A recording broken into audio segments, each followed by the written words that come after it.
Good morning from the farmer's garden. I'm one of the farmers and I'm out harvesting onions right now. So our onions did not get quite as big this year as they have in the past. Some of them are decent sized, but they're not as big as we'd like them to be. But they are ready to harvest. At least some of them are. I'm not pulling them all yet. So I'm going to take y'all through and show y'all how we do that. We have 3 different varieties of onions this year. Red onions, yellow onions, and white onions. And we purchased our onion sets, and I cannot remember which varieties it was that we found. But they have been growing here in the garden at home, and they are ready to come out, and I'm going to show y'all how I'm doing that. Alright, it is bright and sunny out here, so hopefully I won't have my shadow in the way and the glare won't be too bad. We'll see. So what we look for first for our onions is the ones that have broken over like this. So see, this onion right in my shadow here is still nice and straight. That one's staying for sure. This one has broken over and the ends of the leaves are dying back. So that means this one has done all of its growing, and we're going to go ahead and pull it. And that's actually a decent size. So that's what we're looking for, broken over and dying back.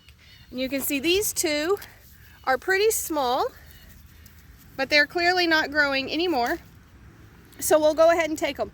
What I like to do with the small ones is to dice them up and put them in our dehydrator, and then I can turn them into minced onion for soups or casseroles, anything that I just want onion to dump in there real quick. So that's all I'm going to do. I'm going to go through here and look for these that are broken over and starting to die back. Alright, so there's our basket of onions. Some of them are more dry than others, as far as the leaves drying up and all of those things. Now, one reason that we pick them that way is so that we can let them cure. Curing just means to preserve the onion, to let it dry out basically. And there's a lot of different ways that you can do that. One way to do it, you might have seen maybe your grandparents or somebody take their onions and put them into nylon stockings like pantyhose and hang them in a garage or carport or someplace. So that's one method. You would pull the top off and then put just the bulb in the stocking and tie a knot to keep them separated and hang them up to dry. So that's one way to do it. I've seen some farmers that go through and just pull the onions and drop them there on top of the row and leave them there for a day or two and then come back for them. What we prefer to do is to take the onions and put them onto one of our planting tables in the greenhouse. So our planting tables are made with hardware cloth on the bottom, and so that lets air go. It circulates from the top and the bottom and lets them dry out good.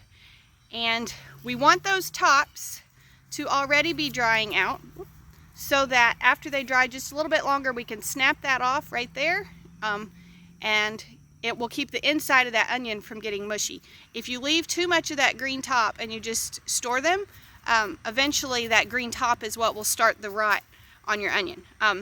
Now, even onions that have been cured, occasionally you'll get one that just goes mushy on you. But most of the time, if you cure them properly and get them dry, they'll store for you pretty well.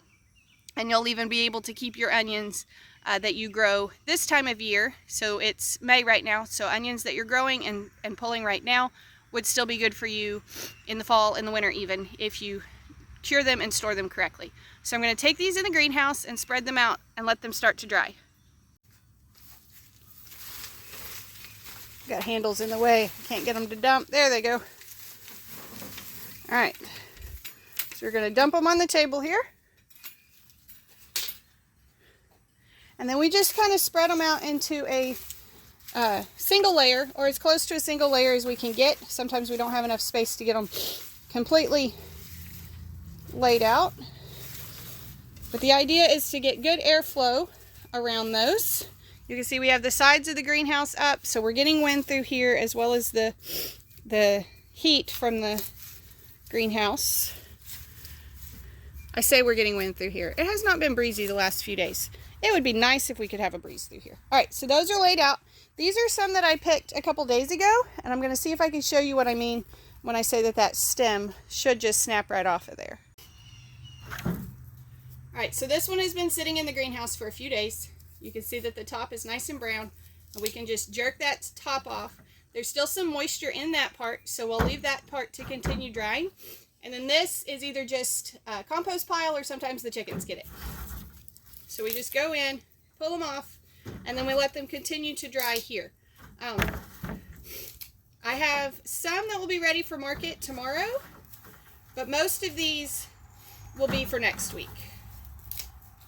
So these two had not dried in the field quite as long, and so there's still quite a bit of moisture in there. So these will need to stay in the greenhouse longer or they will get mushy.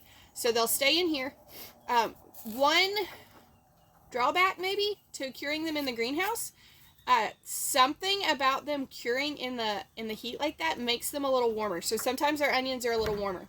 But that's what there is to that. And so then after these are fully dry, when we're getting ready to take them to market, we just sort of dust off the dirt on them a little bit. Sometimes if they have some really nasty layers of the skin, we'll kind of peel that back. If there's too many roots, we trim that up a little bit.